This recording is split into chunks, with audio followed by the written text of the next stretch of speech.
It's time to spill the tea. Hello! You there, and welcome to A Spoonful of Theatre.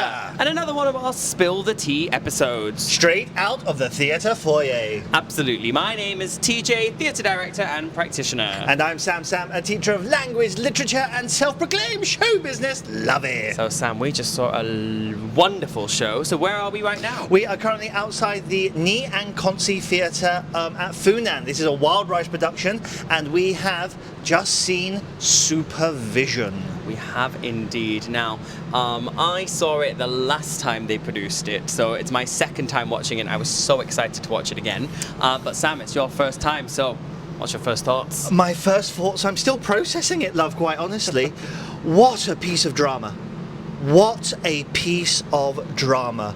It grabs you from that very first moment, and it takes you on a really emotional journey with all three characters. And I've come out of that theatre just like I've been gut punched. Mm-hmm. And it was a wonderful piece of theatre, really was. But what did you think, love? This is what theatre is about for me. It's a show with a message, powerfully told. It's what amazing Singapore theatre can be, a really good local story that is relevant to local audiences. And it's just produced really well and is a fantastic night at the theatre. And I think more than anything, it's what really theatre should be about. It's about conversations. Yes. And I think, anyone that comes out of this, I can absolutely see where people are going to feel for any of those three characters in different ways. Yes. And, as much as maybe we could argue there's a right character to feel for in the story, actually you can kind of argue, I think you could argue the case for all three, which again makes for great drama. Yes. Which I think takes me onto the first point that I want to talk about that I think we should jump into is the script. The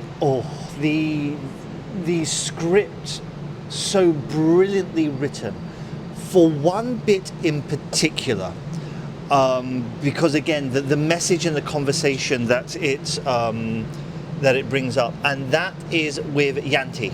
With Yanti's writing. Actually, I don't think we've told everyone roughly what the show is about first. Of course we should. We should, yes. So this is, I would say this is a story of three parts. Mm-hmm. Not three parts, but three concepts. Mm-hmm. The first and the one that really hooks you is the concept of maid culture. Mm-hmm.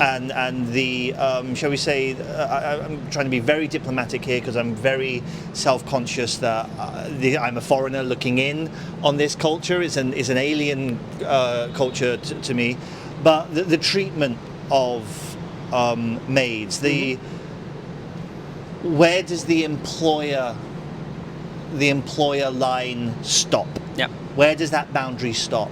The other one, which I will say was the one that made me cry a couple of times, was the aging with the wonderful Julius Fu. How it feels to lose one's, not faculties, no, that's not the right term, but how it is to lose one's independence, I suppose, because of age. Mm-hmm. And then the third one. I'm gonna go over to you for this one, because I'm still processing it, which is Janice's character. Mm-hmm. Her as the employer, the obsessive nature of being an employer of another human being, either in a domestic sense or in a corporate sense, in a whole world of work sense. That lack of self-awareness, that she's being obsessive, and she's crossing a line, and you do feel sorry for her at the end. At the beginning, and again, this is what I mean by gut punch, it hits you right at the beginning. She's there, and she not to spoil it, but she gives out some commands, and straight away with the audience there were tuts, there were gasps, there were groans. And the groans were very interesting because a gasp says, I'm shocked that that's happening. a groan says, "I'm not surprised that's happening," which says a lot about this concept. So that's sorry, I'm talking way too much here, but that's me processing it out loud. Yeah. What about you in terms of story? I mean, everything you just said is absolutely the story, and I think Thomas is he's captured. Thomas and Alfian, I think, worked together. So Thomas wrote it, and then Alfian as the dramaturg.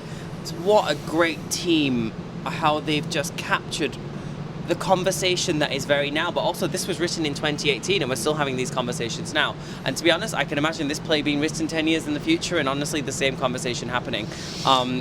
Because it's a thing in Singapore, and I'll be honest here, I think you're being very polite there, and I don't think it's a foreigner coming into Singapore that can judge this. I was very shocked when I first moved to Singapore about the maid culture, because it's just a concept that I've never seen, and I was like, why do you need this person? After living here for 12 years, I've come around to the why it does make things easier and the sides to it, and we're not going to get into that conversation now, but I think it is lovely that it brings up those conversations, and maybe we can continue this over a drink later. I don't think we need to do this on the podcast. But that's what this play is about, is to get that conversation going. It's a very difficult conversation to have because there are conflicting things, that about the maid culture here, and even what you were saying about the employer culture.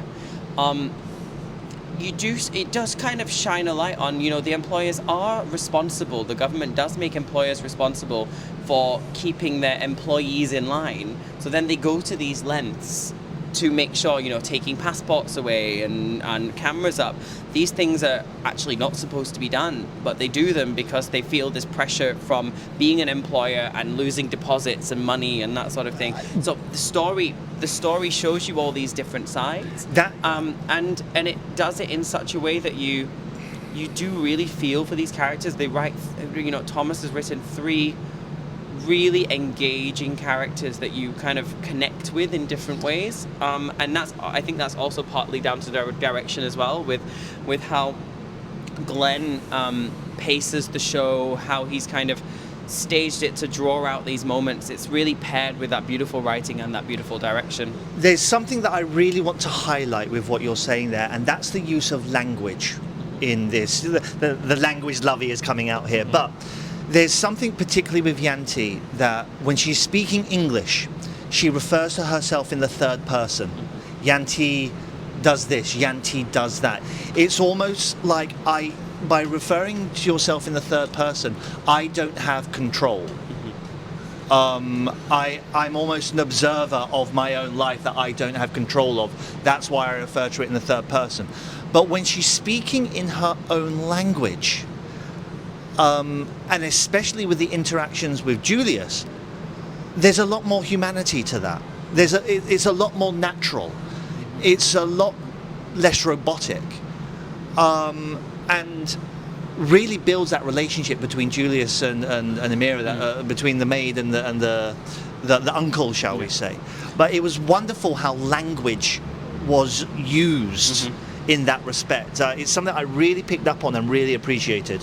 I want to go now onto the performances, because I think we just saw 3 absolutely outstanding performances on that stage.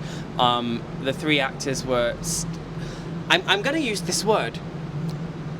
They felt normal. Yes. And what I mean, and actually I mean that as the biggest compliment, as in there was no acting going on. It felt like we were watching this scene.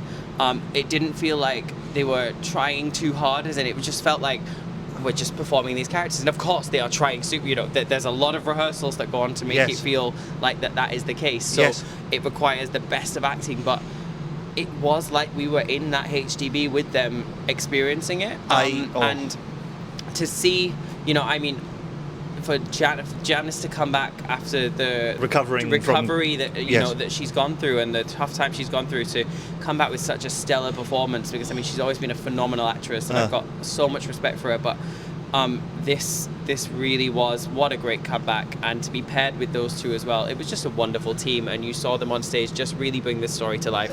Thank you, TJ. You've put into words exactly what I'm feeling, that it felt completely natural.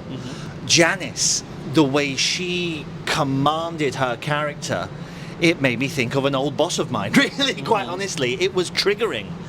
And Julius, as the uncle, he made it so endearing. And I have met uncles like that are not grumpy, but are actually very, very endearing and very nice to talk to. And yeah, they may be short and direct, but they're actually still very, very endearing. So I completely agree with you there, of the performances on the stage. Absolutely. So now let's go to a few of the production elements. The set, Chiwai's set, initially you come in and it's quite plain, but then it comes to life. And I want to just bring up the comment that you said. Yes. Said, what did you say to me in the theatre? I said it looks like an IKEA showroom. And I said absolutely, because it's. I think quite a lot of houses in Singapore look like an IKEA showroom.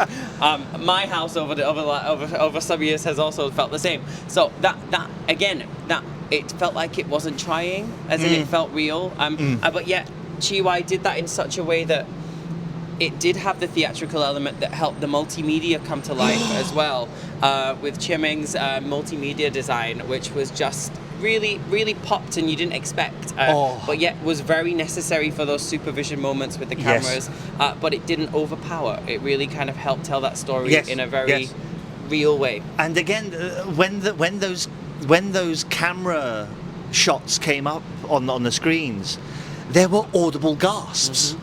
And I kind of whispered in your ear. I'm like, why are you surprised? Like, why are you surprised this is not going on? But the multimedia, I'm so glad you mentioned the multimedia element. That was incredible because it did something very, very special. It brought it into the real world. When you saw those videos that carried on the story outside of the HDB, it made you think, yeah, this is real life.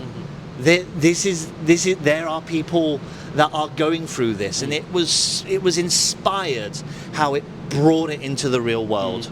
I also love the just little moments of music that came through, which almost subtly made it a little bit cinematic. Julian composed some original soundtracks there, and that really helped tell the story. I love music in plays as well, with fantastic sound design, and Teresa's costumes, again, very natural.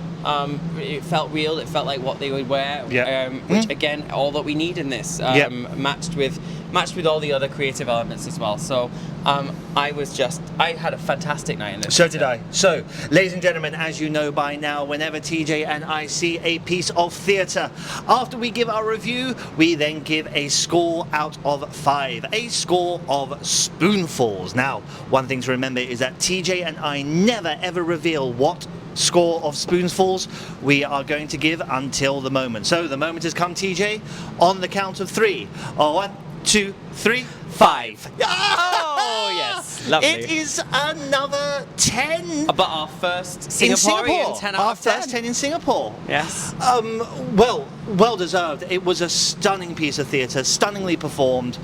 I thoroughly enjoyed it, and I really, really hope it does, as you say, it starts those conversations at home over the dinner table about aging, about being employers, about how we interact and treat our domestic workers, and make sure they have the respect and the humanity that we all deserve. Absolutely. What about you, TJ? Completely. One of my favourite local plays. Really, I loved it the last time. I loved it just as much this time. And like I said, I think it's unfortunately probably going to be a play that's relevant into the future, and probably we'll see it again in a few years' time, unfortunately. But not unfortunately, because it's such a fantastic piece of work.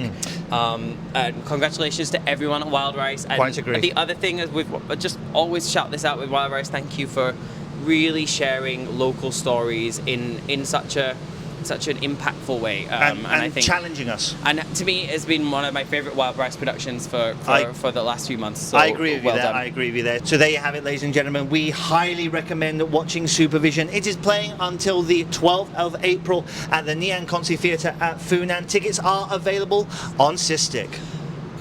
Well, Sam, I had an amazing night at the theatre, but shall we wrap it up? Yes, my tea's gone cold, love. So that's cheerio from us. We'll be back soon. And a ta-ra from me. And to the cast of Supervision and to anybody performing in Theatreland in Singapore, break a leg.